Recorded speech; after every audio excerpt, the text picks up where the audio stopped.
Thank you, Chairwoman Schakowsky. Today, the committee continues its work of revitalizing our economy by examining legislation to strengthen our manufacturing and competitiveness.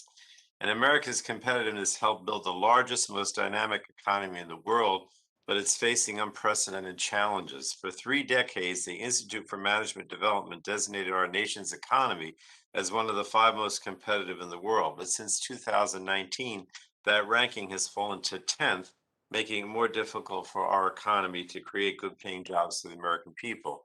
The decline in our international competitiveness has been exacerbated by the steady erosion of America's industrial might. Once the envy of the world, our manufacturing base has faced steady headwinds for decades now. Between 2002 and 2016, our nation's share of global manufacturing activity declined from 28% to just over 18%, and more than 5 million manufacturing jobs have been lost since 2000.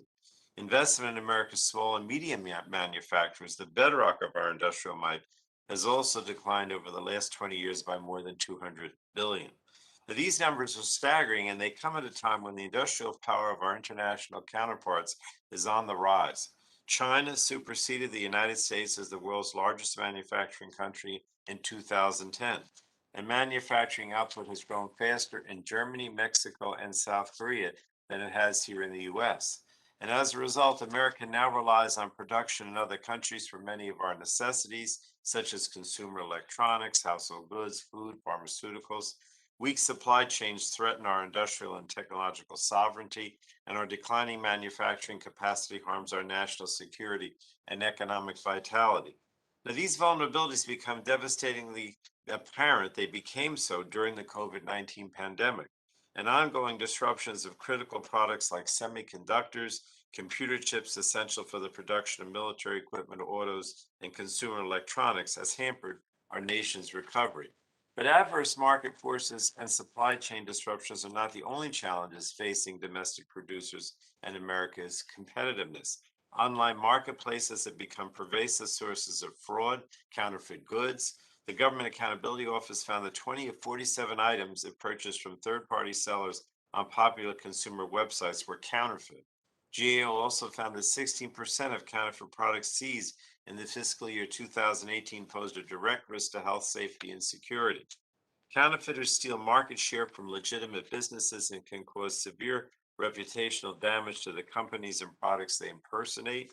Online marketplaces should know who's selling products on their platforms, and consumers should be able to know who they're buying from. Fraudsters claiming their products are made in the USA undermine the integrity of domestic content labels and harm producers who are truly making goods in America. Now, these unprecedented challenges to our economic prosperity and competitiveness cannot go unchallenged. Today, we're examining legislation to strengthen the nation's manufacturing might, economic vitality, and American competitiveness. We'll discuss four bipartisan supply chain bills to create a whole of government process for identifying, monitoring, and closing supply chain vulnerabilities that imperil our national security and economic welfare. These bills provide targeted investments to boost our manufacturing base, strengthen supply chains, and ensure that America is prepared to meet the next crisis.